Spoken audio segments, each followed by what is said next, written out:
Hi everyone. तो अभी मैं सो के उठी हूँ, एग्ज़ाम देकर आ गई हूँ। एग्ज़ाम देकर मैं 1 बजे आई थी और उसके बाद मैंने खाना खाया और सो गई थी। और आप सबको दिखाती हूँ कि ये मेरे क्वेश्चंस पेपर है। इस पे मैंने लिखा है वो सारा शॉर्ट क्वेश्चन आंसर्स, जिसके आंसर मैं पहले ही लिख दी थी क्योंकि मैं भूल जा रही थी बार बार। तो मैंने सोचा इस पे मैं लिख देती हूँ और दिखाती हूँ, रुको।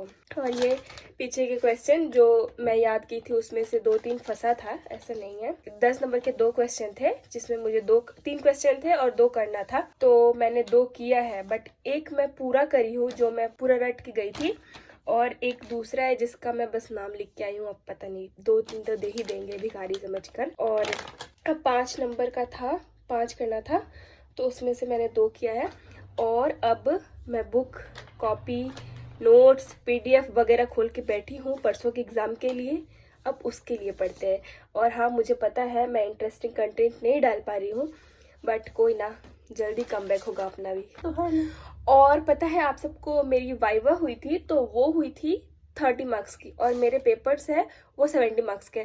तो टोटल 100 हुए, तो 100 में मुझे 35 लाना है। और वाइवा में मैं इतने अच्छे से साड़ी वगैरह पहन कर गई थी, तो मुझे तो मिल ही जाएंगे 20 नंबर। और इधर से मैं इधर उधर करके 20 लेकर आ ही जाऊंगी, तो 40 आ ही जाएंगे। तो पास तो है ही अपन। जितने शॉर्ट क्वेश्चन है ना, ये मैंने सारा सही किया है क्योंकि मैं ये रट के गई थी। टैलेंटेड तो मैं हूँ। अब पढ़ते हैं परसों के एग्जाम के लिए, और आप सबसे मिलती रहूंगी ऐसे ही बोरिंग कंटेंट के साथ। ठीक, बाय।